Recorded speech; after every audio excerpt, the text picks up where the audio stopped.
Entonces no me gusta esperar a las 10 o a las 10:15 porque se vaya conectando el resto, sino que de una vez vamos a ir con eso. Ya saben que lo de sus cámaras, por el reglamento, entonces sigamos instrucciones en lo que los demás compañeros estoy esperando que las enciendan para comenzar. Hoy nos corresponde la actividad 9, pero fíjense que vamos a trabajarlo de otra forma.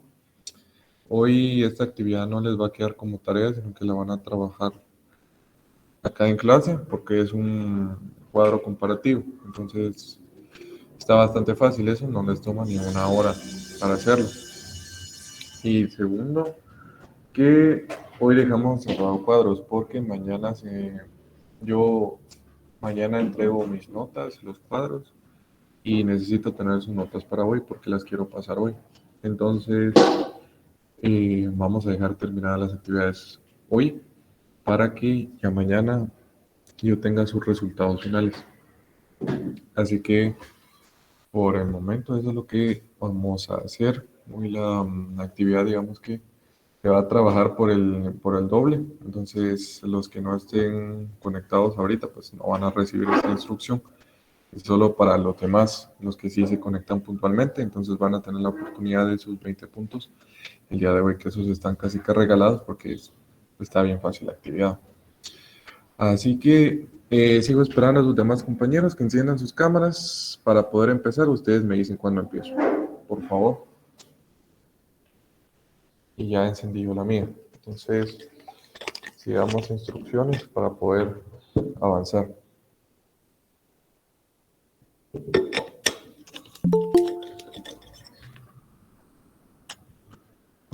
Bueno, no seguimos instrucciones. Entonces, está bien a saber, no hay problema. ¿Y los demás qué pasó? Si tienen que conectar otro dispositivo, pues siempre me lo informan para que yo esté al tanto de eso. Vale, entonces, gracias, jóvenes, los que están encendiendo sus cámaras. Vamos a comenzar de una vez. No me voy a extender mucho, así les queda, pues, digamos que la mayor parte del periodo para que puedan trabajar la actividad, que es el objetivo de hoy, que trabajen una sola actividad, que sea corta y que se lleven sus 20 puntos, ¿va? Eso está buenísimo, entonces vamos a aprovecharlo hoy. Entonces vamos a ver el tema de arquitectura del CPU. Y este tema pues es el tema 9, digamos, la actividad 9, y pues está relacionado con lo que hemos visto anteriormente. Esto no sé si lo vimos el año pasado, y si no, pues ahorita vamos a ir viendo como una retroalimentación. Está bastante fácil y pues en eso se va a basar. Antes de comenzar, pues yo les quiero preguntar, ustedes cuando se habla de arquitectura del CPU, ¿qué se imaginan o qué piensan que trata sobre la arquitectura del CPU? Vayan escribiendo sus ideas, eh, qué es lo que se les viene a la mente o por qué creen que se le denomina arquitectura. Si no lo saben, pues igual no hay problema, siempre vayan compartiendo sus ideas o lo que sepan por ahí, por los comentarios. La Entonces los arquitectura es la forma en la que se estructura o en la que está programado todo el circuito, por así decirlo, y las instrucciones que va a mandar a la motherboard, el CPU. ahí estamos. Gracias a Isabel. ¿Alguien más?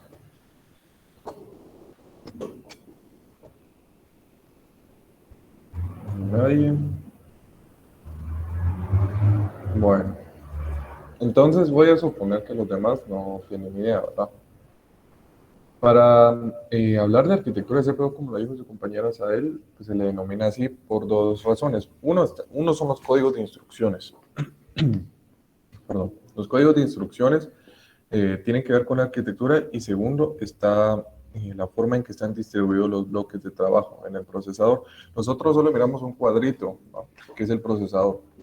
Ese cuadrito, pues obviamente que insertamos en su zócalo y en la motherboard y todo eso.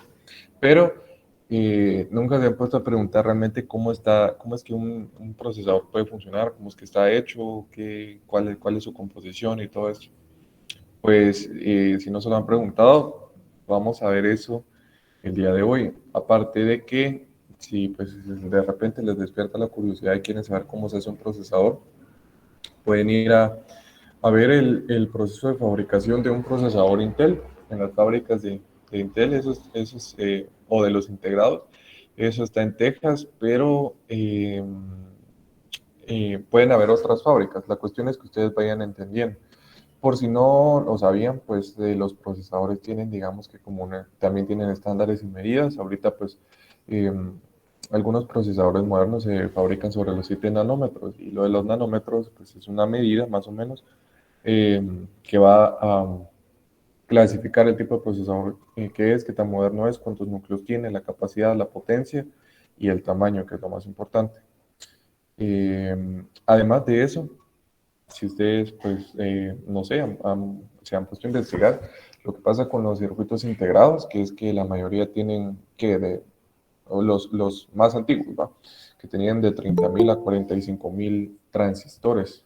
Entonces, uno se pregunta o sea, conociendo nosotros como técnicos la forma de un transistor y que pues o sea, es pequeño, pero no tan pequeño como para meter 30.000 transistores en un procesador. No se han puesto a pensar en eso. Y si no, pues lo que pasa es que estos transistores no son como los que nosotros conocemos, sino que son el tamaño de un grano de arena. ¿Sí? Entonces, esa es la forma en la que ellos pueden meter tantos transistores en una plaquita que es la que va conectada, o sea, van conectados entre sí. Estas,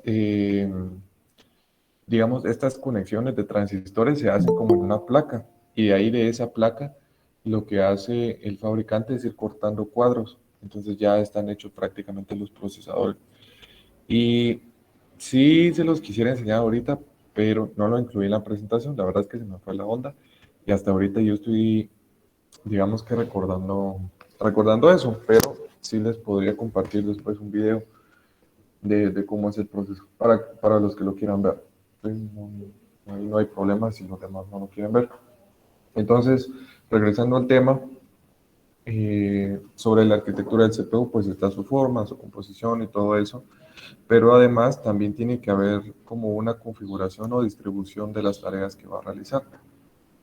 Entonces, ahora vamos a ver qué es la arquitectura del CPU y sí voy a pedir su participación para tomarlo en cuenta en la asistencia. Entonces, por favor, Jorge, le damos la presentación. ¿Me aparece en pantalla? ¿Se me escucha, profe? Sí, se escucha. Dice, ¿qué es la arquitectura del CPU? La arquitectura de un procesador es básicamente la estructura interna que tiene este elemento. No hablamos de la forma y tamaño, sino de cómo están ubicadas las distintas unidades lógicas y físicas que componen un procesador. Hablamos de la ALU, registros, unidad de control, etc. En este sentido, actualmente existen dos tipos de arquitectura: la CISC y la RISC, dos formas de trabajar basadas en la arquitectura de von Neumann, la persona que inventó el microprocesador digital en 1945. Gracias. Entonces, aquí hay bastantes datos a tomar en consideración, a tomar en cuenta, que son bastante importantes. Vamos por lo primero. Dice que a la hora de la arquitectura no se refiere tanto a la forma y el tamaño. Lo que les decía, pues lo de los nanómetros y todo eso, pues tiene que ver más con la fabricación que con la arquitectura. La arquitectura pues se refiere a lo que nos compartía Sael, ¿verdad? A las unidades, las unidades que componen el procesador, los registros, todas estas partes que no las podemos ver, que serían como, no es software porque también forman parte del hardware, pero son cosas que nosotros no podemos ver y son como una representación gráfica de cómo está compuesto el procesador. Es decir, los bloques de trabajo para poder hacer todas las operaciones. Además de eso, menciona la arquitectura CISC y RISC. Esos, pues, yo no los tomo en cuenta como arquitecturas. Miren, arquitectura puede englobar muchas cosas. Hablando del CPU, eh, puede englobar muchas cosas. Estos son los códigos y lo que yo les decía, el conjunto de códigos, y ahorita les voy a explicar qué significa. Pero yo arquitectura la tomo más en cuenta como digamos que la distribución de las unidades y de las celdas y digamos que los bancos de datos, básicamente, que pueden estar distribuidas de diferentes formas. También que los buses de datos pueden distribuirse en diferentes formas, lo que pues obviamente va a cambiar en la forma en la que se hace el trabajo, si es más eficiente o no. Permítame un momento.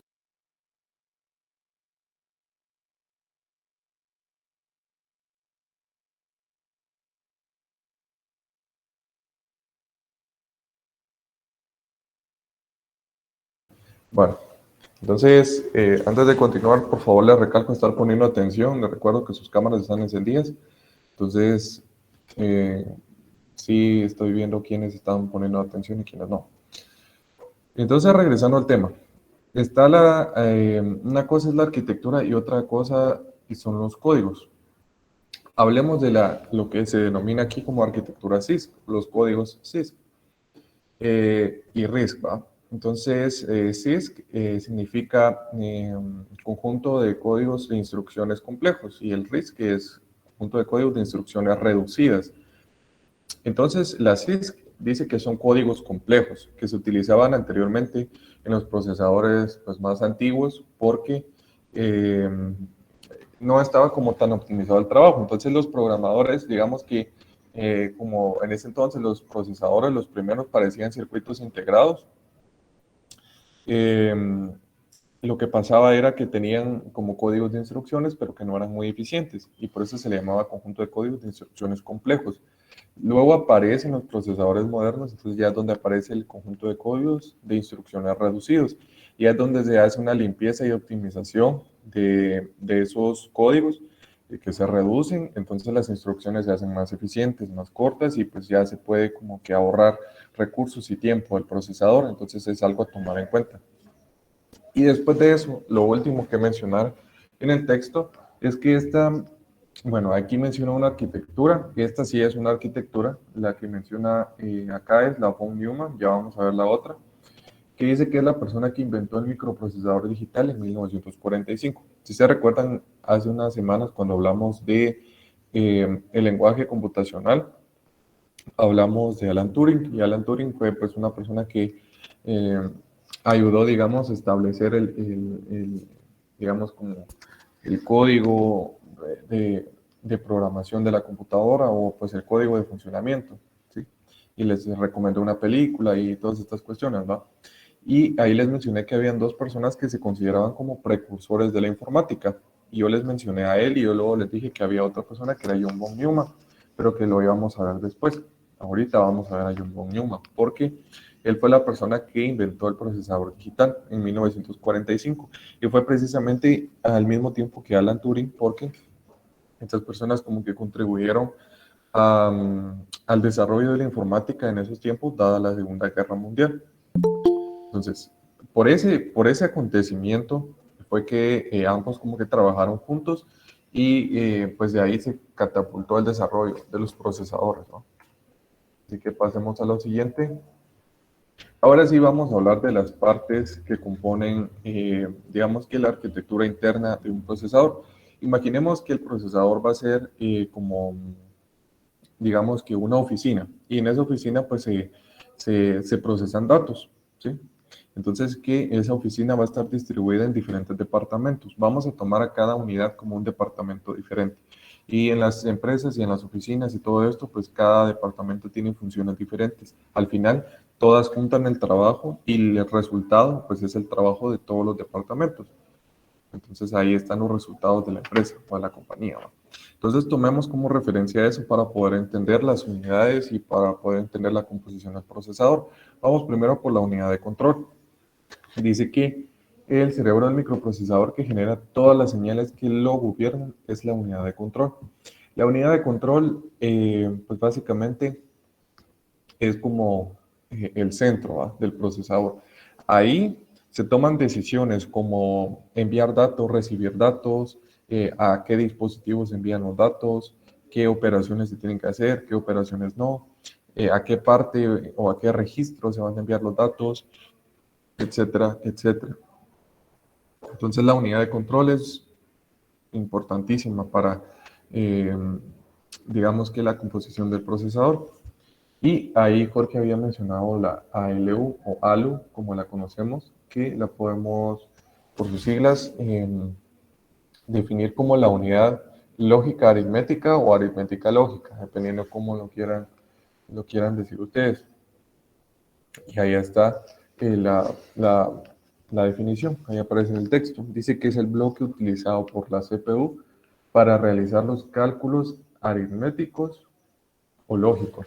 La CPU se comunica con la ALU por medio del bus interno. Entonces, la ALU es como la calculadora del procesador encargada de hacer todas las operaciones. Entonces, a la ALU le entran números, le entran cantidades y lo que hace es hacer sumas, restas, multiplicaciones, divisiones, comparaciones, tantas cosas, tantas operaciones que pueden hacer, potencias, y pues ahí ustedes, dependiendo de qué tanta imaginación tengan para eso, sí, pues se les puede ocurrir una operación diferente, y la verdad es que en la computadora todo es un cálculo, ¿no? Entonces, por esa razón es que la ALU es la encargada de hacer todas las operaciones y es definida como pues, la calculadora en una computadora, ¿no? Y dice que ahí se trabaja por medio del bus interno. Y los buses de datos, ahorita en el segundo bloque les toca un tema de eso, entonces ya vamos a ver lo de los buses. Pero los buses de datos los podemos definir dentro del procesador como las vías o los canales por los cuales se va a trasladar la información. Como decirles que, por ejemplo, la unidad de control va a ser, digamos que, comparándolo así con algo que tenemos cerca, el SEMA, ¿va? Que de ahí salen todos los buses para diferentes estaciones. Entonces, que los caminos que recorren los transmetros, digamos, esos son los buses, ¿va? Buses no le llamamos a algo físico, hablando de procesadores, sino que le hablamos a los caminos. Le decimos a los caminos que recorre la información para llegar a diferentes puntos y que no hay solo un tipo de bus, sino que hay diferentes tipos de buses de datos, que pues obviamente la información recorre diferentes vías, hay buses de control, buses de direcciones, etcétera, etcétera. Y todos tienen diferentes funciones, así que pues ya lo vamos a ver. Entonces, hablando de eso, tenemos los buses internos, ¿verdad? ¿Qué son los buses internos en la arquitectura del CPU? Dice que son empleados para comunicar todos los bloques de la CPU y para conectarse con los buses externos que dan a la CPU acceso al resto de componentes del ordenador. Entonces, como les decía, imagínense ustedes que pues cada unidad dentro del CPU, la unidad de control, de registros, la ALU, tienen que estar conectadas de alguna forma. Y la única forma en la que pueden estar conectadas es, uno, por medio de cables, pero el procesador es muy pequeño para tener conexiones dentro de sí mismo, por lo que se reemplaza por buses o pistas. Ustedes sí ya saben lo que son pistas. Las pistas en nuestros circuitos, si ustedes han trabajado placas, pues ya saben lo que es una pista. Básicamente es pues esa línea que lleva la información o que lleva los datos o las señales. Así que así podemos definir a los buses. Y también tenemos los registros internos. Estos son los que almacenan los datos para operaciones y las direcciones de memoria a las que se quiere acceder. Entonces, los registros prácticamente es como la memoria del procesador. Ahí podemos encontrar la memoria caché, las diferentes celdas de memoria que van a guardar los datos de instrucciones que vienen predefinidas en el procesador. Si nunca se han preguntado cómo es que al conectar un procesador sabe qué hacer, y eso es porque esto viene predefinido en los registros. O sea, el procesador ya trae datos en los registros, por lo que su código de instrucciones pues le permite, digamos, que comprender y comunicarse con los demás dispositivos. No es algo que pase o sea, que sea aleatorio, sino que pues ya vienen predefinidos para eso. Y todos esos datos vienen guardados en los registros o en los bancos, en las celdas de memoria. Bueno, acá hay un ejemplo de lo que es, digamos que la arquitectura del CPU, y que pues acá hay unos bloques y esto nosotros le llamamos eh, como un bloque, ¿no? Entonces el bloque o el circuito en bloques, dependiendo de cómo le quieran llamar ustedes, pues es básicamente nosotros no hacer un diagrama explícito, y con explícito me refiero a dibujando o representando gráficamente las partes de un procesador siendo pues lo más fieles posibles a la realidad, sino que esto es más una representación pues digamos de conceptual, porque no es algo que así se ve. Cuando vaya el procesador no lo va a ver así, no tiene nombre por dentro, qué es cada cosa, sino que esto es nada más es un concepto, una representación de lo que pues teóricamente y físicamente podemos encontrar ahí. ¿Ah? Entonces, veamos este ejemplo. Dice, si quisiéramos sumar dos números, pongamos 2 y 3, a alto nivel, una posible secuencia lógica sería, y acá están los pasos. Entonces dice que el procesador número 1, que previamente se han cargado los dos operandos en los registros de datos. Entonces en el banco de registro, ahí aparece el número 2 y el número 3, en cualquier celda. No vamos a definir ninguna. Entonces en cualquiera aparecen ya los números. En el segundo paso dice que la unidad de control va al registro adecuado y pone el primer operando en el bus interno.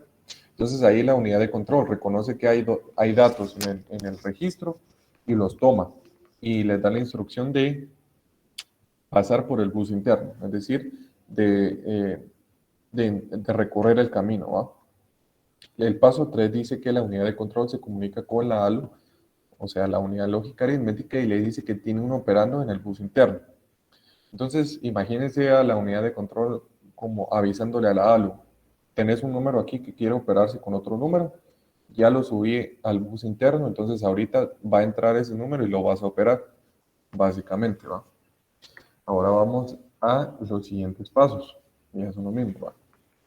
Entonces viene la unidad de control, ya hizo eso con el número 2, repite el proceso con el número 3, va, toma el dato 3, lo sube al bus interno y después le informa a la ALU que tiene un número que se va a operar con el número 2, entonces que los tiene que operar.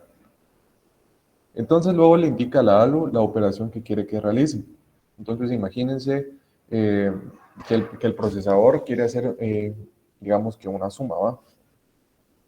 Y pues obviamente la ALU pues no es adivina, tiene que tener instrucciones, por lo que la unidad de control le va a decir, mira, con estos números vas a hacer una suma. No hagas una multiplicación, no vas a comparar, no vas a ver cuál es mayor y cuál es menor, sino que haces una suma. ¿Va? Y también, después de eso, le dice, después que tengas el resultado, vas a llevar el resultado a tal número de celda en el registro y dejas el resultado ahí. Y la ALU hace la operación, manda el dato por el bus interno al registro nuevamente de regreso y ahí está nuestro resultado, que sería 5, ¿va? Básicamente, así es como funcionan las unidades dentro del procesador y que pues la unidad de control sería como el supervisor, digamos, que está pues, al tanto de todas las operaciones y de todo el trabajo que se tiene que hacer. Y así es como funciona. ¿Les quedó claro ese ejemplo o quieren que lo explique otra vez de otra forma?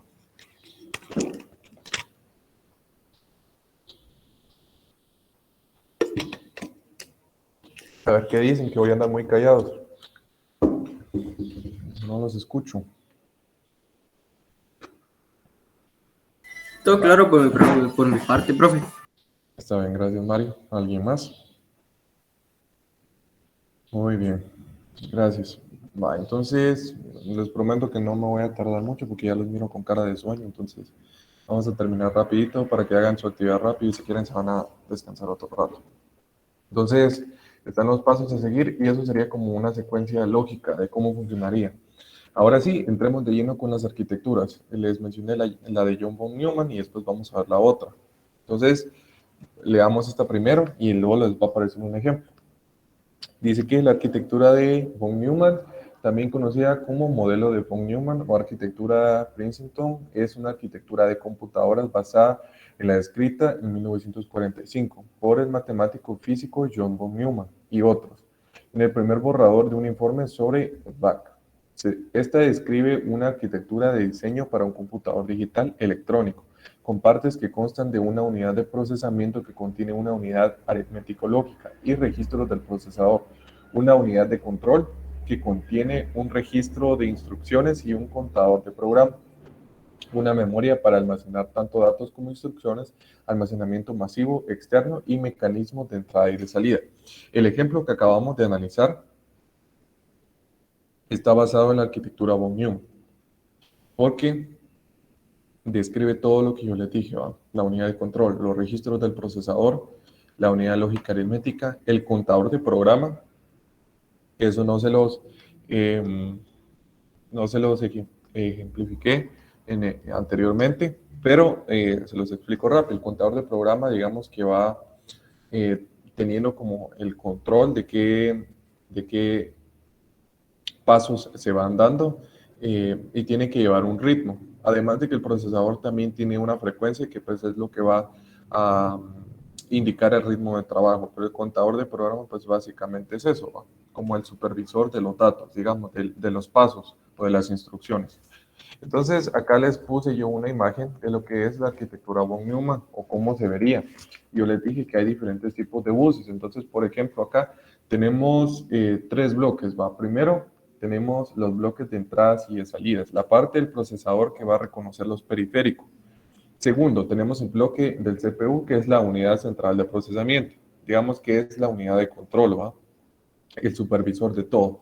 Luego tenemos la memoria principal, que es los registros, o la unidad de registros, que es ahí donde se van a almacenar los datos, donde están las instrucciones y donde se van colocando los números.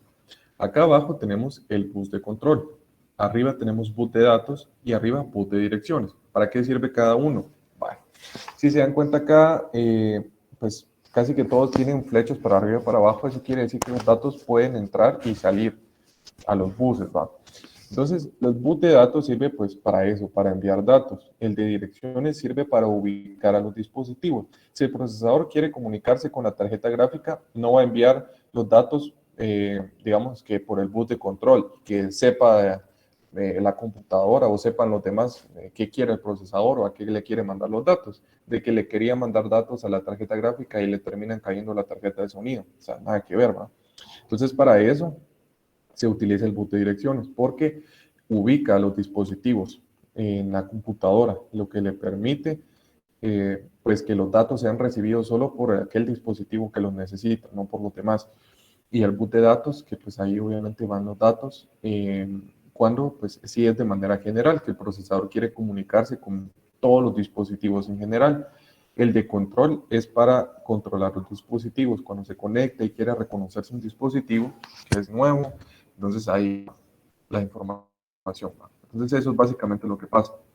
Y esta es la otra arquitectura, la arquitectura Harvard.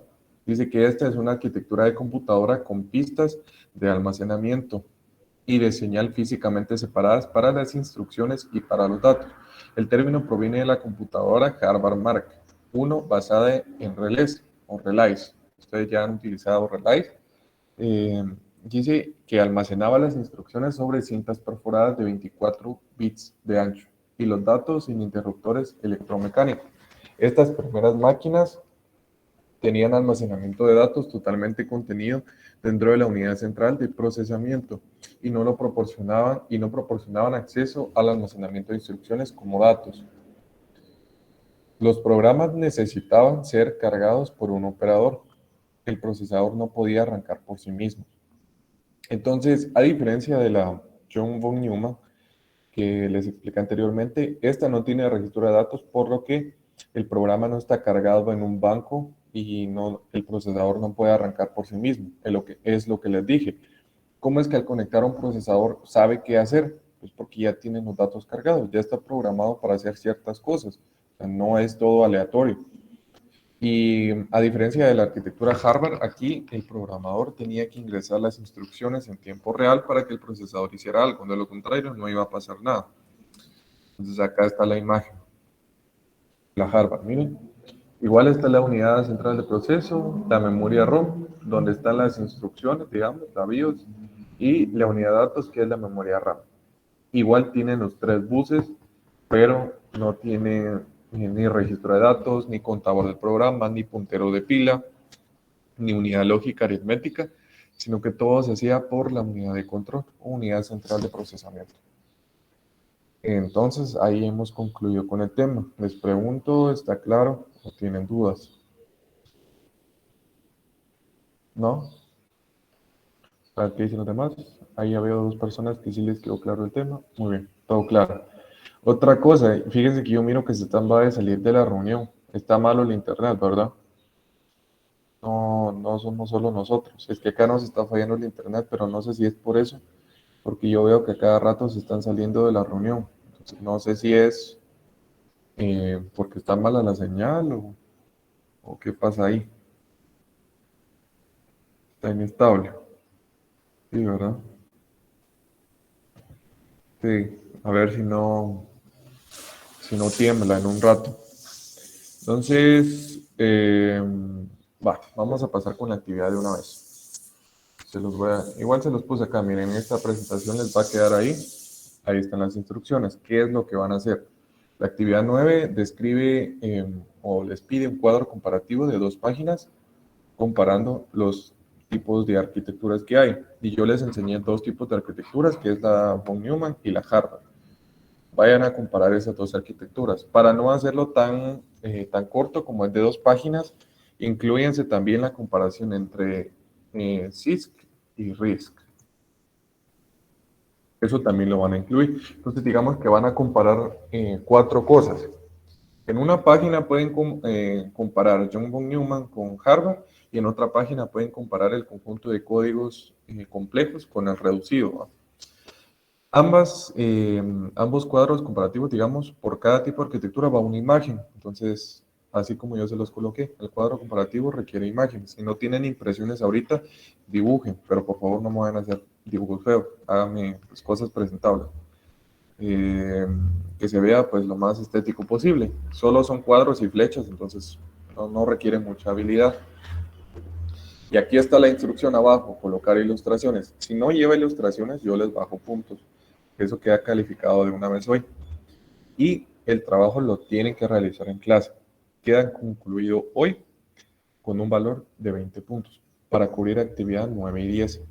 Y únicamente hoy tienen derecho a esos 20 puntos. Si ustedes lo entregan tarde, hoy a las 3 de la tarde, 4 de la tarde, ya no les voy a poner 20 puntos, les voy a poner 10 puntos. Y los 10 puntos que les hacen falta tienen que trabajar la actividad 10.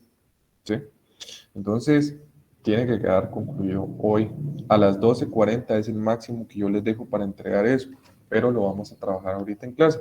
Los que vayan terminando, pues de una vez suben su actividad, yo ya se las publiqué en la plataforma, me aparece como actividad 9, la suben de una vez y los que no vayan a terminar porque se toma mucho tiempo para hacerlo, tienen hasta las 12:40. Entonces ya no voy a hablar mucho más, empecemos de una vez con el trabajo.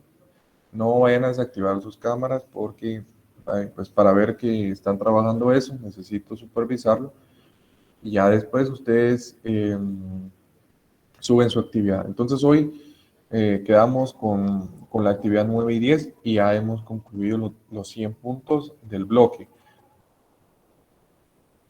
Ahorita le voy a pasar el link de la plataforma. Es cierto que Iverson no está en la plataforma. Entonces, ahorita le voy a mandar un link de invitación para unirse al curso. Ahí está la actividad 9. Entonces, solo ahí son 20 puntos. O sea, trata de aprovechar. Con los demás, trabajemos. Si tienen dudas, pues yo aquí voy a estar pendiente. Solo voy a desactivar mi cámara porque me voy a poner a hacer otras cosas en lo que miro que ustedes trabajan. Pero si tienen dudas, pues ahí estamos, no hay problema. Voy a estar pendiente de eso. Entonces, por favor, comencemos a trabajar. Mario, en el segundo bloque van a hacer 5 actividades de 20. ¿Sí? Van a tener la mitad de actividades, pero vamos a hacer pruebas cortas, no laboratorios, sino que vamos a hacer pruebas cortas. Entonces, la actividad siempre va a valer 10 puntos y yo voy a hacer una prueba corta que valga otros 10 puntos para ganarse sus 20 puntos. Entonces, el otro bloque va a estar pues, bastante fácil, por favor. Aprovechemos ahorita que pues, digamos que hay un bloque sí, un bloque no, que se está trabajando de esa forma. Y y pues ya, ¿verdad? Sacamos el trabajo así bastante rápido, porque el otro bloque sí vamos a tener bastante tiempo para explicar los temas. Alguien que tenga más Sí, preguntas. profe, y disculpe mi pregunta, pero yo siento que estas 10 actividades como que si las estamos llevando muy corridas y Sí. muy juntas, porque Ujú. ahorita estamos viendo cómo juntarlas para poder sacar los punteos del bloque. Sí, pues fíjense que por eso mismo, por lo que dice Mario, yo soy consciente de que ustedes no solo tienen clases de taller, sino que también tienen académicas, y con las académicas se juntan un montón de actividades. Entonces lo que pues, hace la mayoría es dejar 2 o 3 actividades en una semana, pero por eso les estamos dando la oportunidad aquí, ¿verdad? De que trabajen sus 20 puntos de una vez. Entonces queda terminado en clase y ya no se tienen que preocupar por reparación de computadoras. Así que vamos a aprovecharlo, porque sí, hay muy poco tiempo en realidad para que yo les dejara como 2 semanas para una actividad.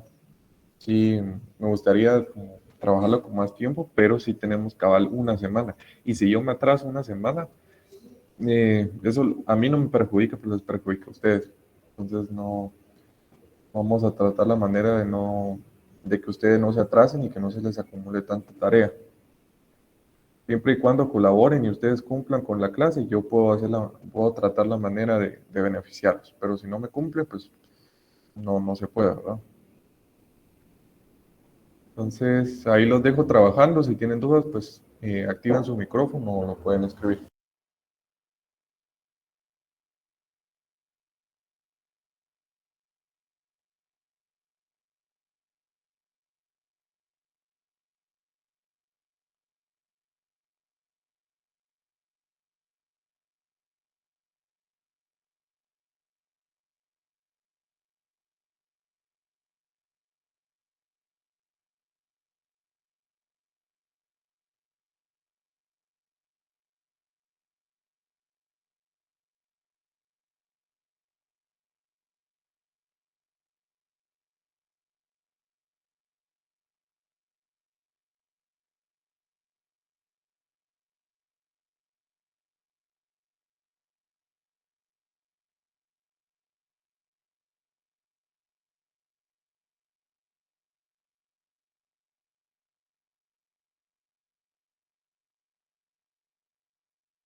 Muy bien, ¿cómo van los demás? Ahí Basilio dice que ya terminó.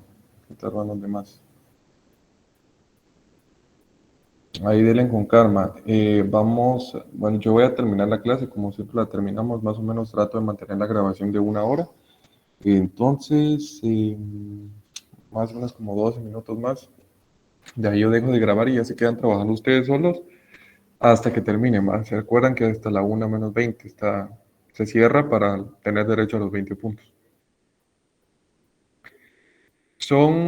Oscar, son dos arquitecturas. Entonces, en una página va a comparar los dos tipos de arquitecturas, que es von Neumann y Harvard, y en la otra página va a comparar los conjuntos de códigos que yo les expliqué en la clase, ¿va? CISC y RISC. Sus características y por si pueden encontrar alguna imagen o forma de ejemplificarlo, pues ahí está mejor.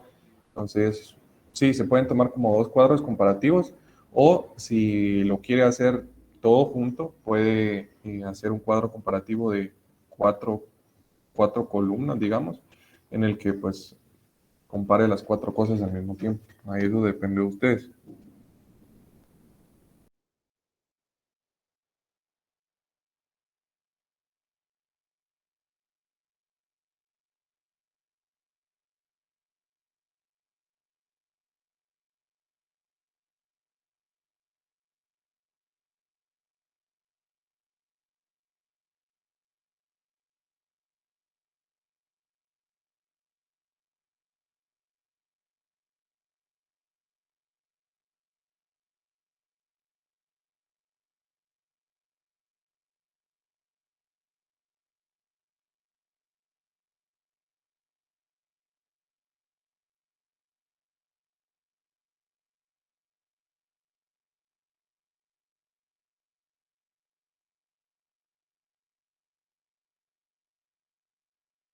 Los que ya vayan terminando se pueden retirar de la sesión, no hay problema.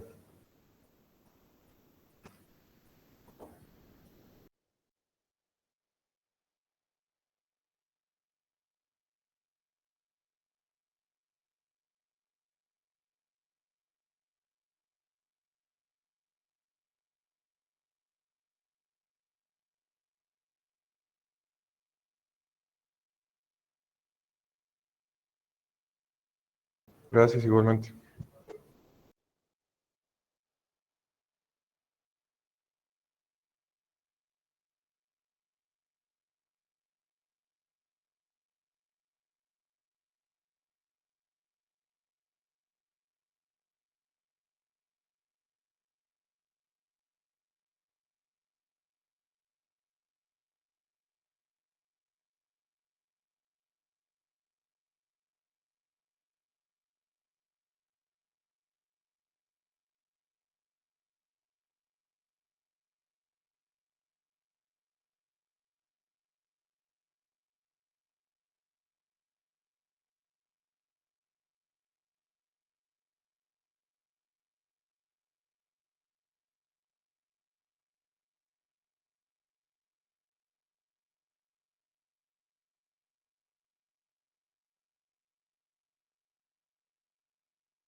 Bueno, entonces ya van viendo la hora, ahorita ya son las 11, entonces vamos a dar por concluida nuestra clase de hoy.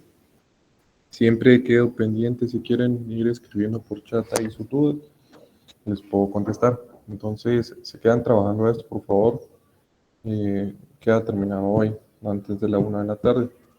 Así que ahí está el espacio. Yo cuando venga en la tarde termino de calificar y pues ya de una vez les voy a devolver todas sus notas. Entonces, en la tarde ustedes ya van a tener, si quieren ver cuánto sacaron, se meten a ver cuánto punteo les puse yo. También les voy a añadir comentarios por si quieren, por si perdieron puntos por algún motivo, pues ahí están los comentarios. Entonces, por hoy eso sería todo.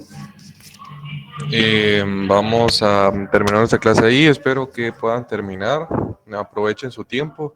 Y pues nos vemos el día de mañana con taller y reparación de computadoras. ¿Sí? Entonces, que tengan feliz tarde. Feliz tarde, profe. Gracias, Mario. Feliz tarde. Igualmente. tarde. Profe. Gracias, igualmente.